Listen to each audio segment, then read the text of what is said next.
Ahir regiment नहीं बनने के पीछे सबसे बड़ा जो कारण रहा है वो रहा है पहले आज़ादी से पहले। तो उसमें रहा है कि ये खुददार कौम जो है, जब भी इनको मौका मिला है ये अंग्रेज़ों के विरुद्ध हथियार उठा लिया या उनसे बगावत की है।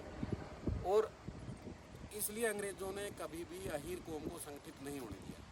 1857 की क्रांति ले लो, जिसमें राव तुलाराम के बारे में आप सभी जानते हैं। और इसके बाद सूबेदार बंधु सिंह और ऐसी हमारी बहुत सारी कंपनियां थी जो 1857 के विद्रोह में विद्रोहियों के साथ थी, ब्रिटिश गवर्नमेंट के अगेंस्ट। और उसके बाद सेकेंड वर्ल्ड वार में भी हमारी कंपनी जो सिंगापुर में थी 19 हैदराबाद की, वो भी जो है बगावत कर गई थी। और इस वजह से अंग्रेज़ों ने कभी नहीं चाहा कि अहीर रेजिमेंट बढ़े।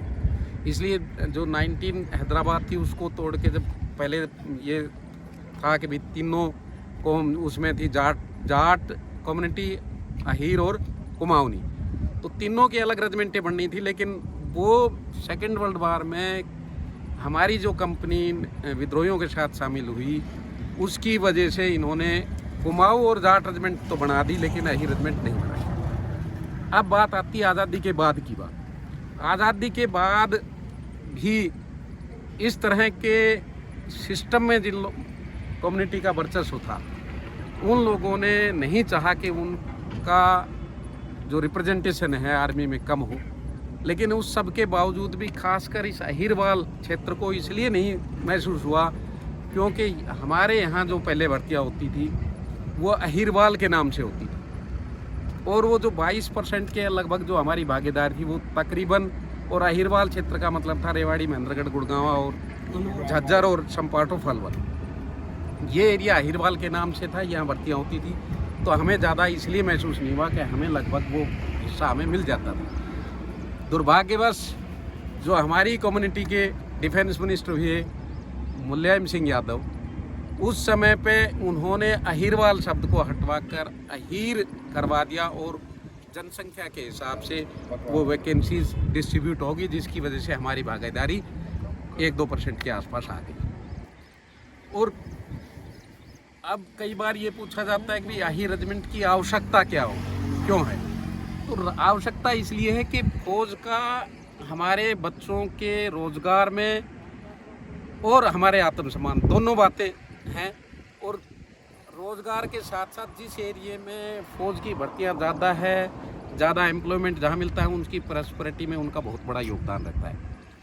और इसका जीता जागता उदाहरण आप पंजाब को ले सकते हैं, क्योंकि पंजाब है, या आप गढ़वाल का गढ़वाल कुमाऊँ का छोटा सा एरिया है जिसमें 2 रेजिमेंट, गढ़वाल रेजिमेंट और कुमाऊँ रेजिमेंट दे रखी है।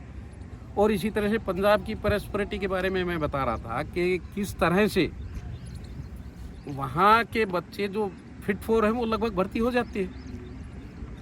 15 साल 17 साल करने के बाद, आने के बाद फिर कमाओ और लगभग जो पेंशन है उसका हकदार हो ही जाता है। तो वहाँ देखो, पंजाब का हमसे कोई इतना बहुत ज़्यादा बड़ा एरिया नहीं है, लेकिन उसके बावजूद आप देखिए फौज में भागीदारी उनकी सिख रेजिमेंट है, सिखलाई है, पंजाब रेजिमेंट है, डोगरा रेजिमेंट में उनकी भागीदारी है, जैकलाई में जैक राइफल्स में उनकी भागीदारी है।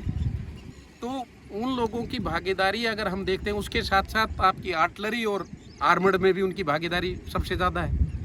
तो उन फौज का पंजाब की प्रॉस्पेरिटी में बहुत ज़्यादा योगदान रहा है। और इसलिए हमारी मांग भी ये है कि हम जब हमारा जो बैकग्राउंड, भाई अहीर का तो शुरू से ही इनके डीएनए में 2 ही काम आते हैं इनको, हड़ और हथियार, तीसरा काम आता ही नहीं। और वो हक हमें अब हमसे लगभग छीना जा रहा है। तो ये हमारे आत्मसम्मान और हमारे बच्चों के रोजगार से जुड़ा हुआ मामला है।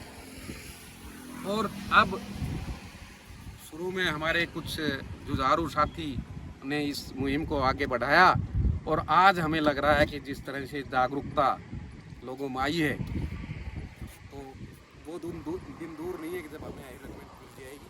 क्योंकि इस सो कॉल्ड डेमोक्रेसी में सबसे बड़ी ताकत है हमारा अंगूठा। वी कैन चेंज द निज़ाम because Ahir is the largest community of India.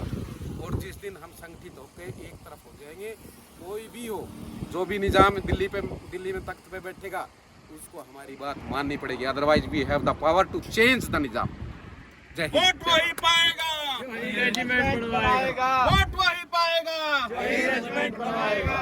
जय यादव, बोल दादा किशन की जय।